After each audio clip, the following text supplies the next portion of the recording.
it that you're on. Just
Morning, Kris. Other Kris.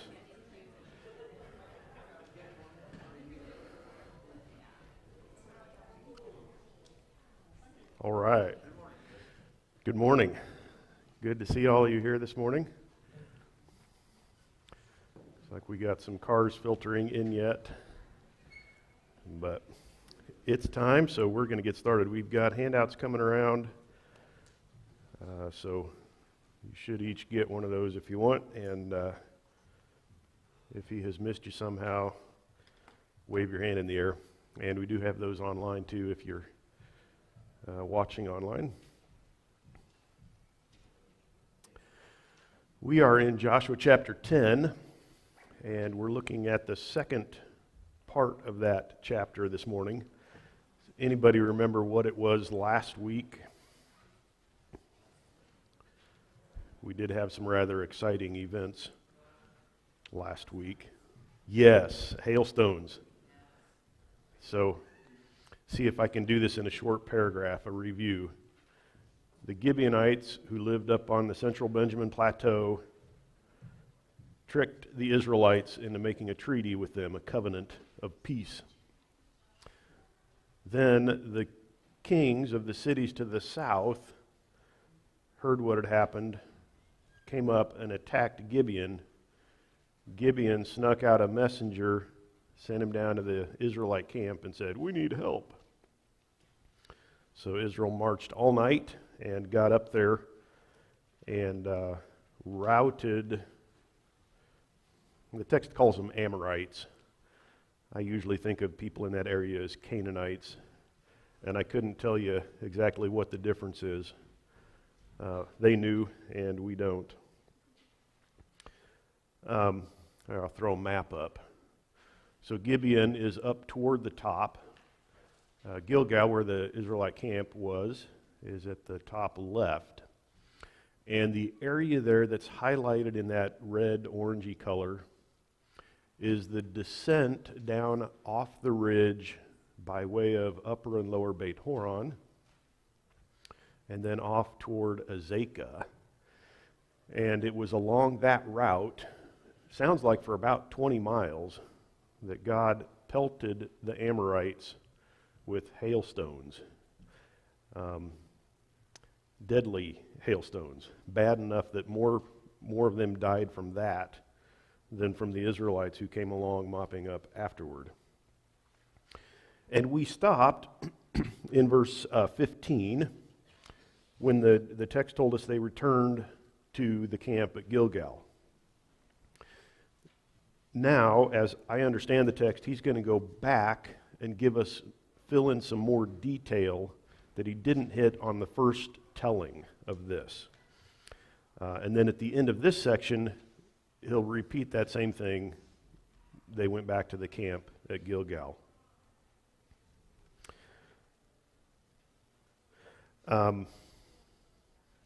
Let me read some text here with you. Joshua chapter 10, starting with verse 16. Now these 5 kings, and these are the 5 kings that were named at the first part of the chapter, who collected a bunch of other groups to go up and attack Gibeon. It's the leaders of the 5 major cities. That's who these 5 kings are. These 5 kings had fled and hidden themselves in the cave at Makkedah. And it was told Joshua, saying, the 5 kings have been found hidden in the cave at Makkedah. And Joshua said, roll large stones against the mouth of the cave, and assign men by it to guard them. But do not stay there yourselves. Pursue your enemies, and attack them in the rear. Do not allow them to enter their cities, for the Lord your God has delivered them into your hand. And it came about when Joshua and the sons of Israel had finished slaying them with a very great slaughter, until they were destroyed, and the survivors who remained of them had entered the fortified cities, that all the people returned to the camp to Joshua at Makkedah in peace. No one uttered a word against any of the sons of Israel. I'm going to try and hit this a number of times as we make our way through what's typically referred to as the conquest of the land. I think sometimes we get a misconception of this, that Joshua and the Israelites just came through, wiped out everybody, destroyed every city, and took over the entire land from north to south, and that was it. Just complete conquest. But if you read the text carefully, that's not what happened. We have numerous statements. We do have statements. I mean, you heard in here, nobody was left, destroyed everything, that kind of stuff. But then at the same time, he comes back and says, there were some that escaped into fortified cities. Well, that tells you a few things. There are escapees. There are cities that were not destroyed. And continue on. We know that from a number of different places in the text, and I'll try and highlight them as we hit them. We also know this from extra-biblical sources. The Amarna letters are correspondence between Egypt and some of them this area, some of them much further north, Syria, the Hittites, even Mesopotamia. About 50 years after the time of Joshua, and there's correspondence with some of these kings. The king of Jerusalem is one of them, the king of Lachish, the king of Gezer. There's a few. But that's not surprising, given what we know from the conquest narrative here. Sometimes secular scholars that wish to pick on, can I call you guys fundamentalists? That wish to pick on us, accuse us of believing that the conquest came and everybody was wiped out and every city was destroyed, and then they go dig somewhere and it's like, there's no evidence that this city was destroyed at that time.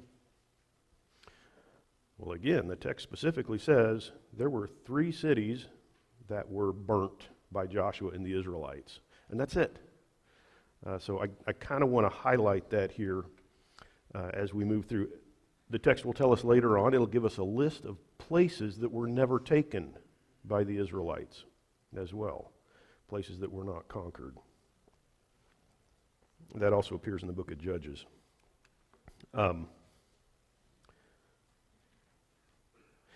Did you pick up in verse 19, Joshua tells them, don't allow them to enter the cities. Why not? Once they're lodged in a fortified city, they're kind of hard to dislodge. And so he wants them to be destroyed before they get there. And they were successful enough. And then, of course, in 20, he refers to the survivors who remained and had entered the fortified cities. Okay.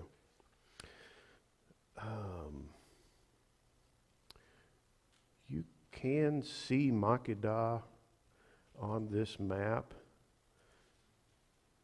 Did I even end up completing my sentence about yeah, I think I did. The orange highlighted area there, that's where God was raining hailstones down on them from Beit Horon to Azekah.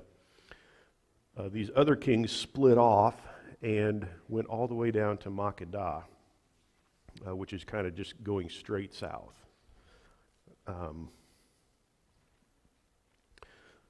Makkedah, we think we have it identified correctly. Hirbet El Kom. There's a little modern village there, so a little bit difficult to do much excavation work there. But it seems to be the right place geographically. There are a lot of caves in that area. This is one of them, and you can see how guys would hide in a place like that, hoping to not be seen, because disguise is the number one way of escaping.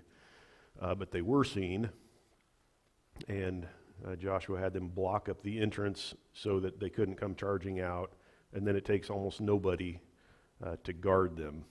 I don't think it was this cave. Well, I have no way of knowing. There are a bunch of caves like this in that area, so reminds me a little bit of some of the stuff you see down in Missouri with all the limestone and natural caves and that kind of stuff.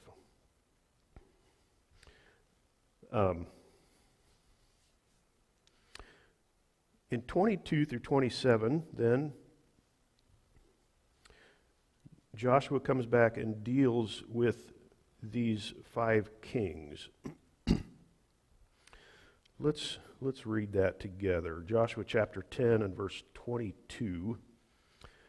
Then Joshua said, "Open the mouth of the cave and bring these 5 kings out to me from the cave."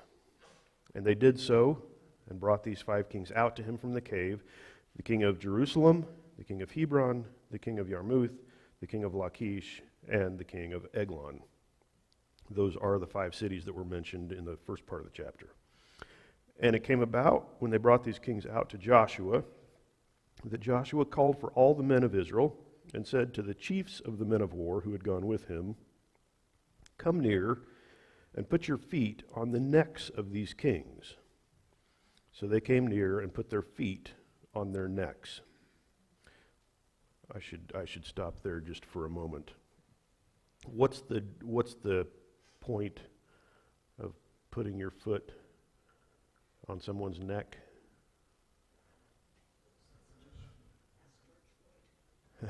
Right. We have some contemporary issues, right?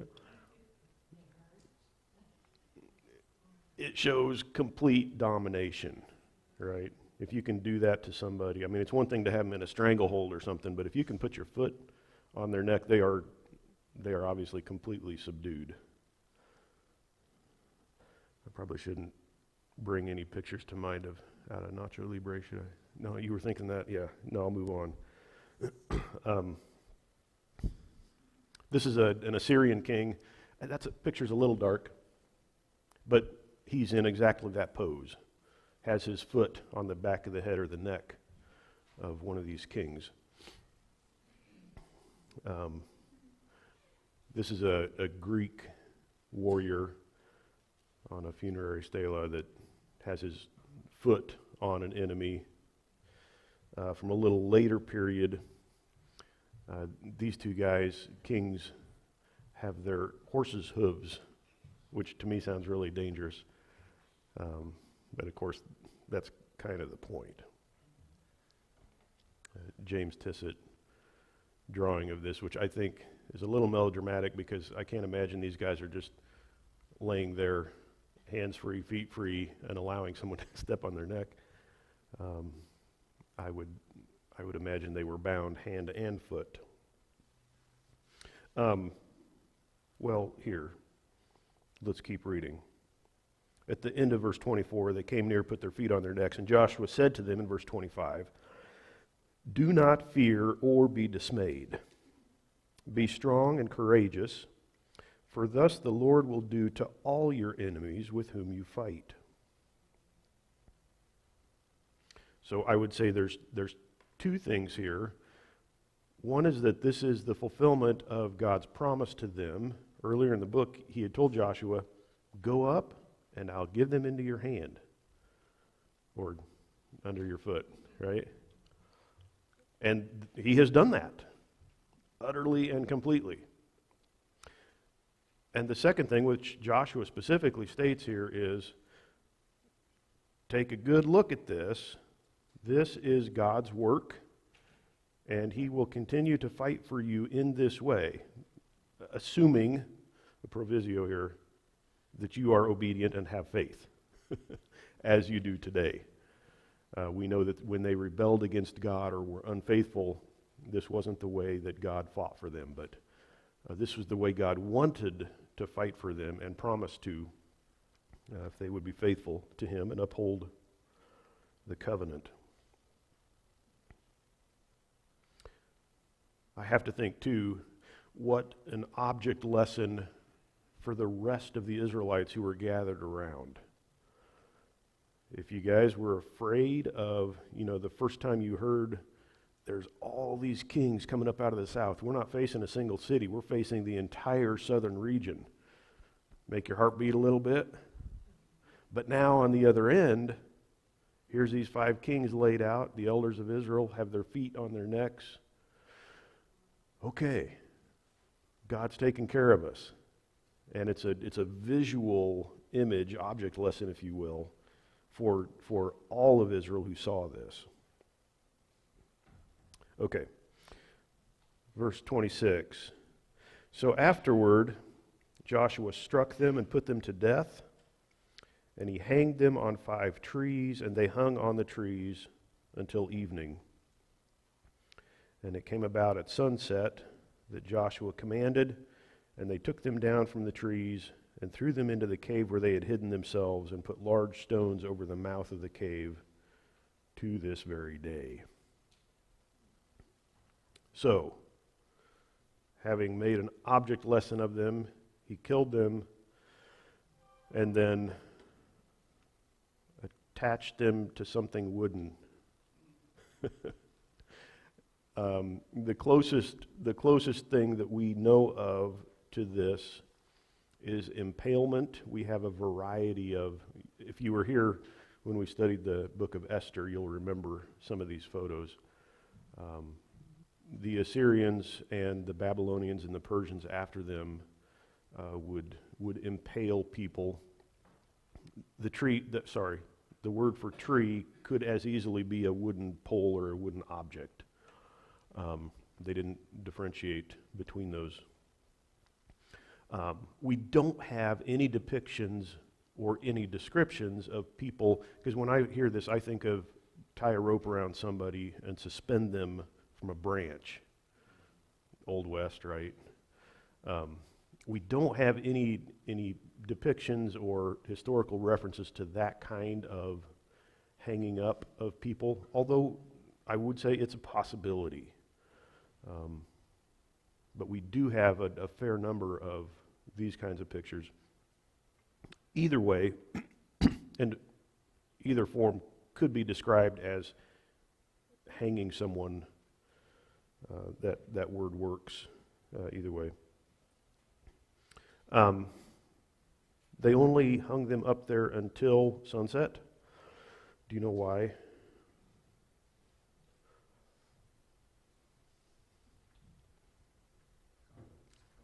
Thank you, Daniel. It was God's command. Let me read for you. Deuteronomy chapter 21, verse 22 and 23.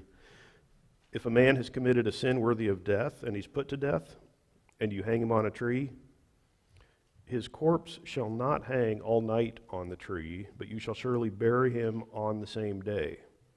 For he who is hanged is accursed of God, so that you do not defile your land, which the Lord your God gives you as an inheritance.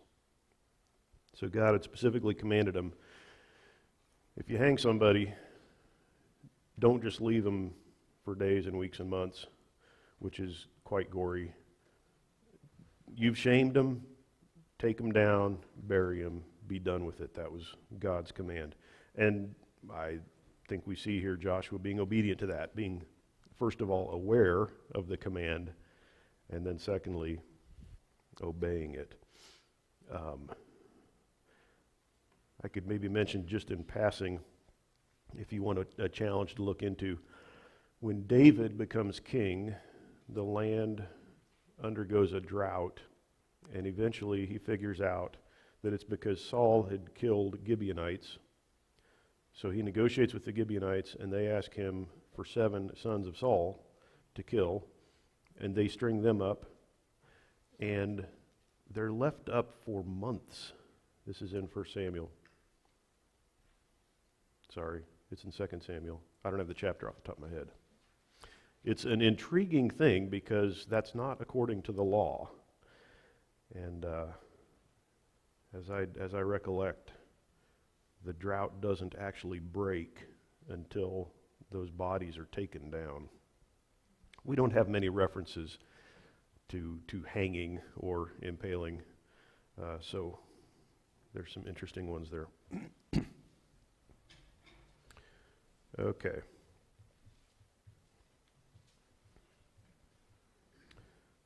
Get my map back up here. The next section, starting with verse 28, lists cities that were conquered, I think is the word I want to use here. Starting with verse 28. Now Joseph captured Makkedah on that day and struck it and its king with the edge of the sword. He utterly destroyed it and every person who was in it. Again, we have a number of statements that there were only 3 cities that were burned: Jericho, Ai, and Hatzor, coming up in the next chapter. So this destruction talked about here is not that. It's killing inhabitants and, as we'll see, looting. And every person who was in it, he left no survivor. Thus he did to the king of Makkedah, just as he had done to the king of Jericho. Let me zoom in a little bit on this map. Makkedah, south of where we've been working. Verse 29, then Joshua and all Israel with him passed from Makkedah to Libnah and fought against Libnah. Libnah is back toward the north in the direction of Azekah, one of the major cities in that region. And the Lord gave it also with its king into the hands of Israel, and he struck it, and every person who was in it with the edge of the sword. He left no survivor in it. Thus he did to its king as he had done to the king of Jericho. That sounds kind of familiar. There's a lot of repetition in this section, just heads up. Verse 31, the king and all Israel with him passed on from Libnah to Lachish, and they camped by it and fought against it. And the Lord gave Lachish into the hands of Israel, and he captured it on the 2nd day, and struck it and every person who was in it with the edge of the sword, according to all that he had done to Libnah. So Lachish is off to the west and a little bit south of Libnah. I don't don't know. I could show you pictures of all these places, but that might get... Here's Libnah, and a little aerial photo. They've been digging, excavating there in recent years. Haven't made a lot of progress, but this is Lachish, a very large, well-fortified, and well-known city. Appears numerous times in the biblical text. It's mentioned a number of times in Egyptian texts. When the Egyptians came up campaigning through this area, they would typically stop and conquer Lachish because it was a significant city. The Assyrians and the Babylonians, when they came down from the north, took this city. In fact, the Assyrian king Sennacherib, who came up against Hezekiah, first took Lachish, was not successful in taking Jerusalem, where Hezekiah was. So when he went home to his palace in Nineveh, he had new reliefs installed in the palace room, and the highlight of the narrative of his conquests is Lachish, this city right here. This is such a fun city. Sorry, this is a bit of a rabbit trail, but I won't charge. Palace up here. The Assyrians built a siege ramp. I don't know if that's large enough to see, but there are remnants of that siege ramp. This is the access up to the city gate, and then the city gate is right here. But they didn't even try that because it was so difficult. So instead they built a siege ramp, and Sennacherib has a ton of pictures of this in his throne room. It's kind of fun stuff to investigate. But that's hundreds of years after the time we're looking at here, so I will move on.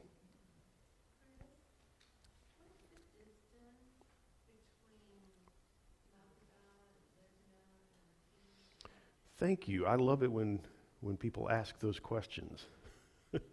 Hold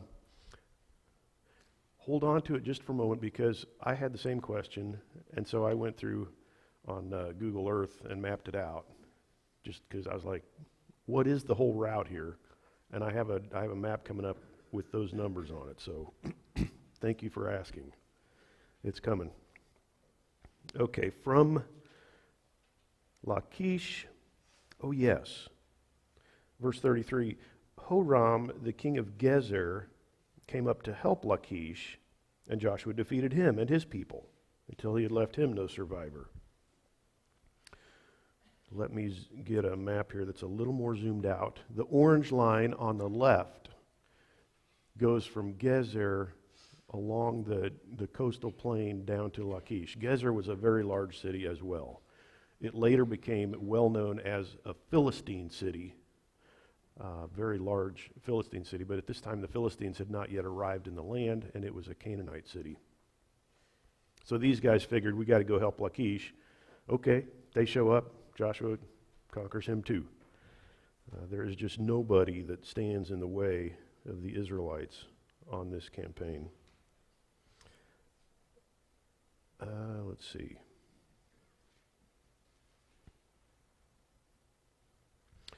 Verse 34, Joshua and all Israel with him passed on from Lachish to Eglon, and they camped by it and fought against it. And they captured it on that day and struck it with the edge of the sword, and he utterly destroyed that day every person who was in it, according to all that he had done to Lachish. Eglon is a little more question of where this is at. This is a possible location, Tel Aitun, and let me show that to you on the map again. South and east from Lachish. And this is what it looks like on the ground. I don't believe there has been any excavation at this site. You know, they often come along and do a survey, and they just pick up potsherds off the ground, and they can tell roughly what periods a site was inhabited by the potsherds that they find. So they know approximately when most of these were inhabited. But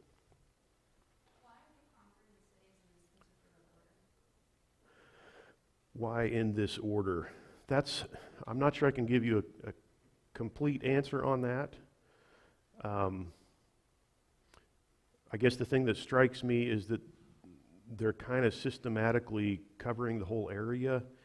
It may have to do a little bit with city size. I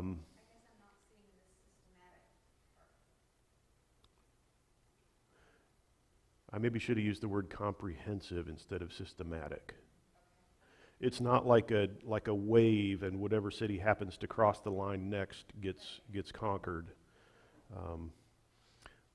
This it doesn't surprise me, though. This looks familiar to me from the itinerary lists of other, like Egyptian or Mesopotamian kings. When they come through an area, it's not just a big wave of people, but they go in a particular order. I suspect it has to do with somewhat with city size, somewhat with geography, but I'm not enough of a tactician to know, to give you a really good answer on that. About the best I can do. Lachish was quite large. Hebron was quite large. So far as we know, the other four that you see here, Libnah, Makkedah, Eglon, and Debir, were not huge cities. It's interesting to me that Yarmouth is not mentioned in here at all. Maybe it's just because they had already conquered it, and it didn't make the list. I do think they conquered more than just these 6, but because they seem to have taken the whole region. We'll get to that in a moment too, but okay, where was I at? Verse 36. Then Joshua and all those who were with him went up from Eglon to Hebron, and they fought against it, and they captured it and struck it and its king and all its cities with the persons who were in it with the edge of the sword, and he left no survivor, according to all that he had done to Eglon, and he utterly destroyed it and every person who was in it. And did you pick up there in 37? He struck it and its king and all its cities. This was a large city. You could almost call it a city-state that had daughter cities, villages around it that were part of under its control. And so he wiped all of them out. Hebron, of course, is a major city today in the West Bank, under Palestinian Authority control. That darker, more sparsely inhabited area that you see in this aerial photo is the ancient city of Hebron. They have done a fair bit of excavation work here. Tel Rumeda, the area's most visitors today, what's the word I'm looking for? Tourists, thank you, go to the tomb of the patriarchs, which you can see here. That's kind of the main attraction, the traditional burial place of Abraham and Sarah and others. One of the most interesting things about it is that there's a well-preserved, I think I'll call it a building there to honor that was built by Herod the Great. So before the time of Jesus, and it's still standing there. So quite a bit of history there. Yeah, it is.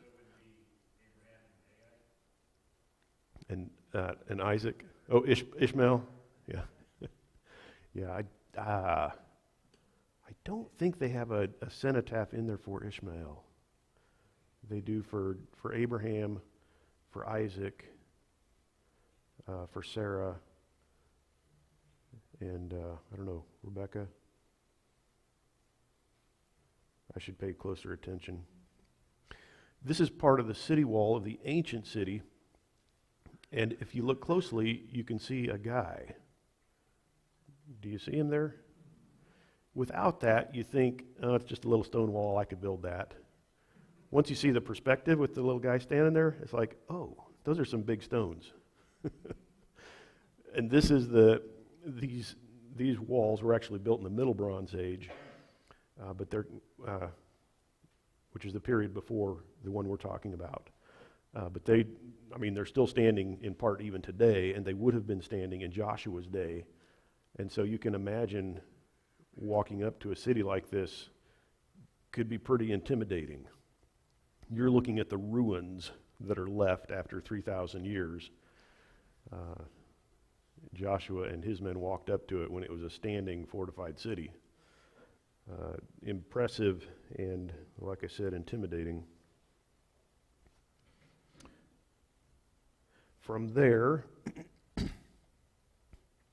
Joshua and all Israel with him, verse 38, returned to Debir, and they fought against it. And he captured it and its king and all its cities, and they struck them with the edge of the sword and utterly destroyed every person who was in it. He left no survivor. Just as he had done to Hebron, so he did to Debir and its king, as he had done to Libnah and its king. Sounds repetitive, but so again swung back more toward the west. And Debir is another one of those that we're not 100% certain we have the right place, but we're getting down into the drier region. There's not as many places down there that were inhabited because the land just wouldn't support it. And so this is a pretty good candidate, I think, for the ancient city of Debir. Modern Khirbet Rabud. Just a couple of pictures for you there of that site. If you plan a trip to Israel and you want to see everything, it's going to take a while, right? There is just so much there. Okay. Trish's question.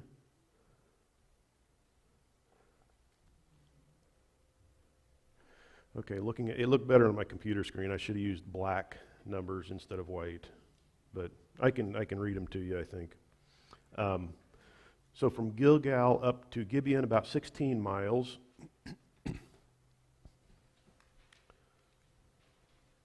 Their camp up to Gibeon. From Gibeon all the way around to Azekah, about 25 miles. Another 15 down to Makkedah.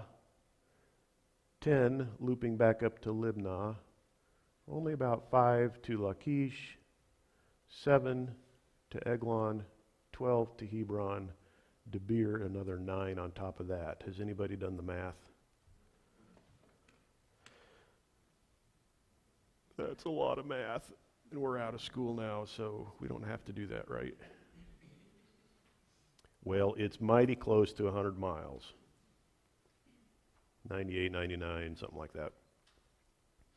And that's kind of as the crow flies. If you take a route, well, I did follow some route here, but it wouldn't surprise me if it was more. And that would just be simply walking from one place to the next. And that's not all they were doing. They were doing battle the whole way. I have a question. I'm sorry if this is a tactical question again, but if they're leaving the cities burned and destroyed behind them, is it likely they would have been leaving some people behind to keep the claim on the city? Because it says all Israel returned from him, but I mean, what's to stop the rest from saying, hey, thanks for conquering the city, I'll take it now. Yeah.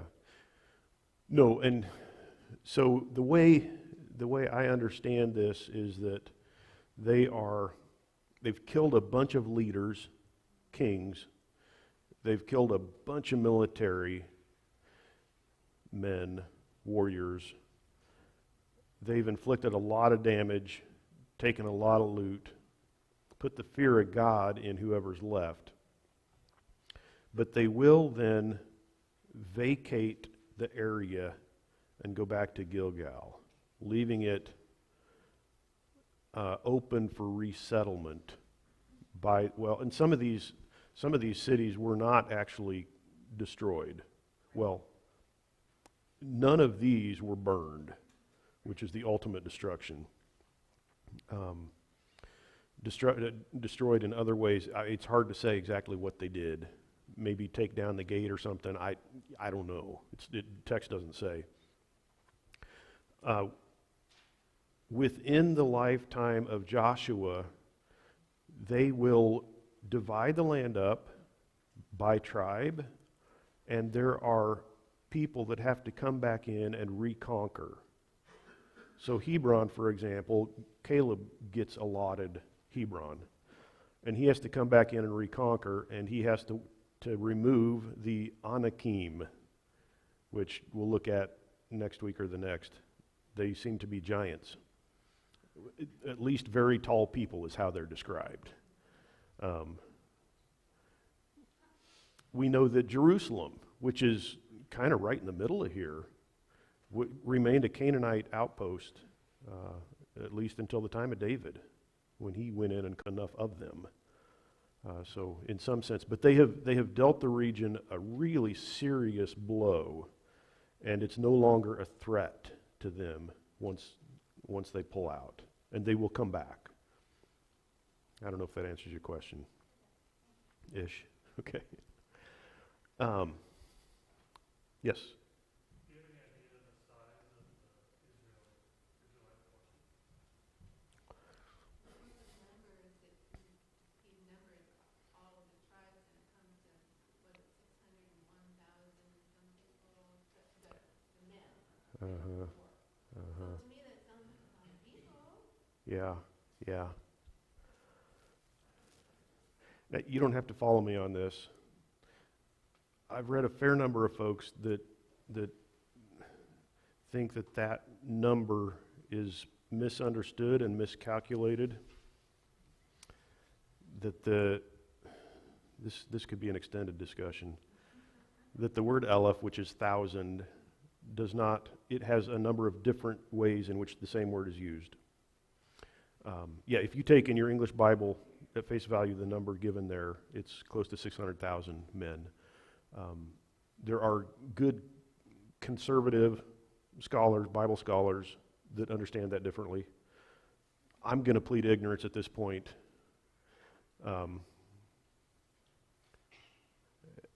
It's a difficult question to tackle.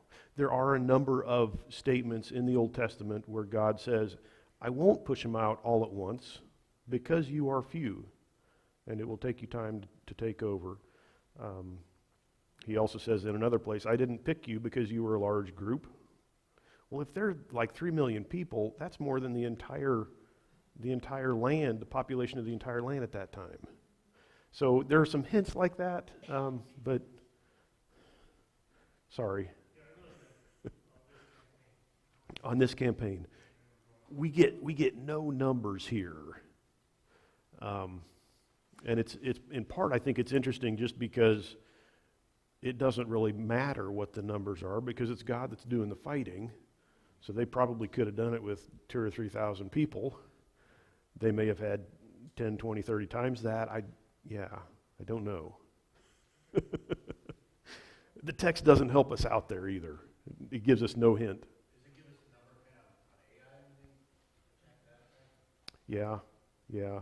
And we're kind of dealing with the same issues there. 3,000, 30,000.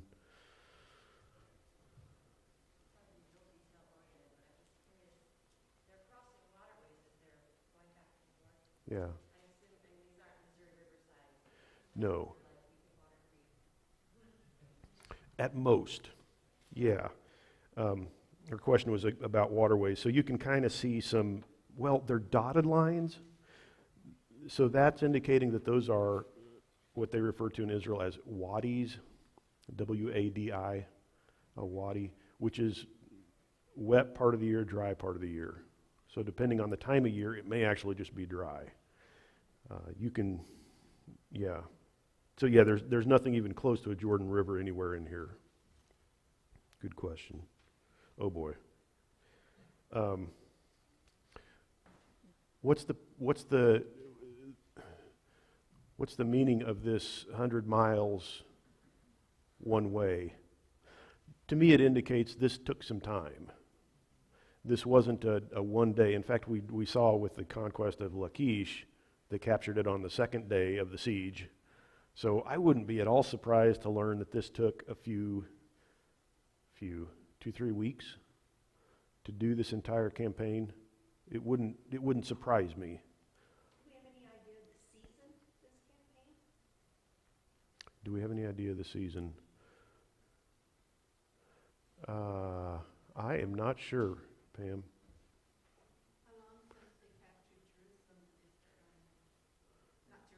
Since they captured Jericho.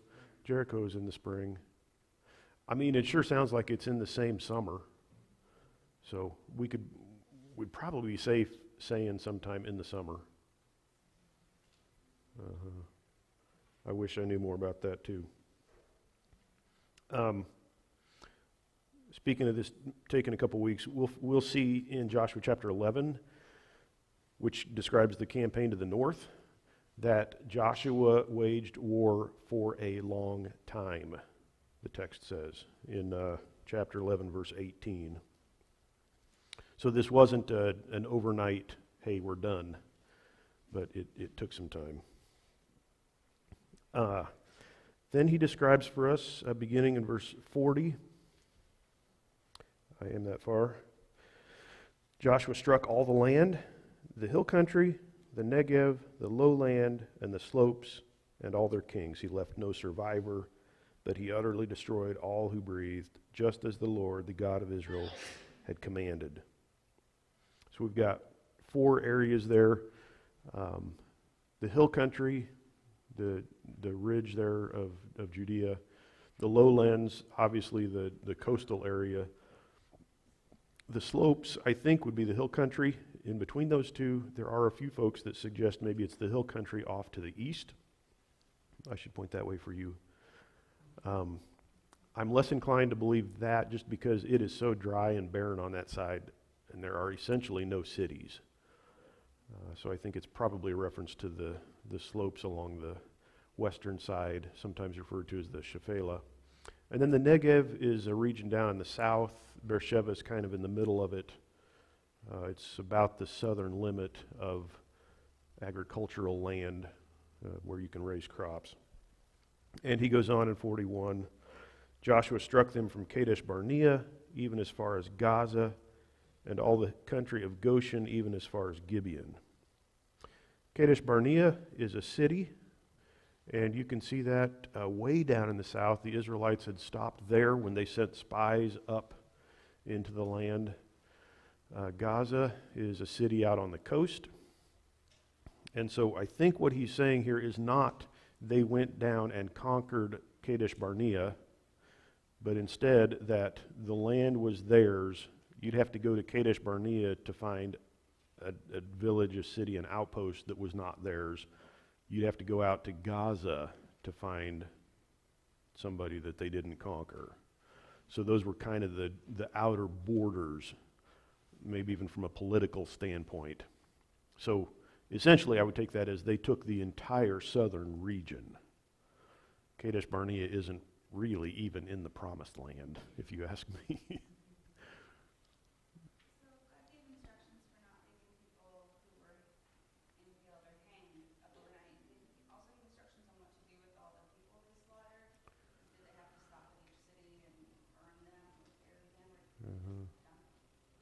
Yeah, what happened to all the corpses?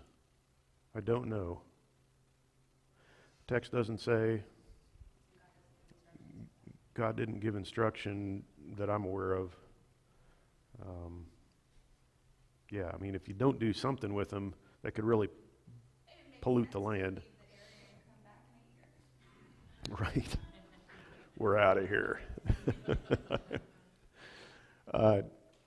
Goshen, there's a town in that region by that name that's mentioned when the land is divided, not to be confused with the Goshen of Egypt in the Nile Delta. And you can see it there on the map. And then Gibeon, of course. And so that's probably the actual physical area in which they killed people and captured cities. Verse 42, Joshua captured all these kings and their lands at one time because the Lord, the God of Israel, fought for Israel. And then, so Joshua and all Israel with him returned to the camp at Gilgal, which repeats what we had in verse 15. Yeah, I'm overdue here.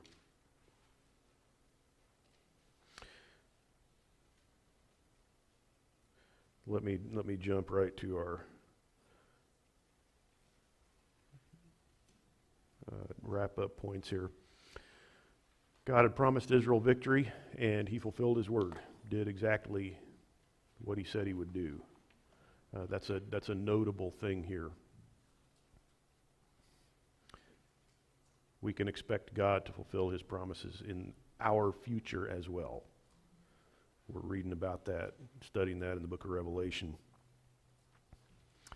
For once, Israel does not seem to get in the way, but do their part willingly and faithfully. Surprise, right? It's almost the exception rather than the rule. By the way, Gary spoke last week about the question of, is God just? And I think that question comes up here as well and in the next chapter, and I want to address that with you at some point. There's a number of things that God specifically says about this, but I don't have time today. Teaser, right?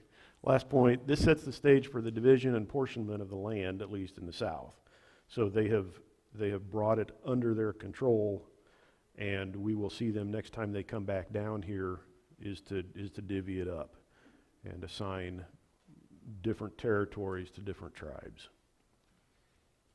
And that is one of the key points of this entire book, that God is giving them the land, and this is a major step in that. Sorry, if you didn't get your question in early, you can ask me afterward or something, because I got a quitter, or I'll hear about it. Right, Gary? Let's pray. Lord, thank you for your word. We're encouraged to see the way that you fought for your people, worked for them, gave them what you promised. We know that that is in part because they had faith in you and were willing to follow you and be obedient to you. Help us to be faithful to you and obedient as well. Help us to be good servants, ones that seek after you and are interested, even fervent about following you and doing what you ask us to.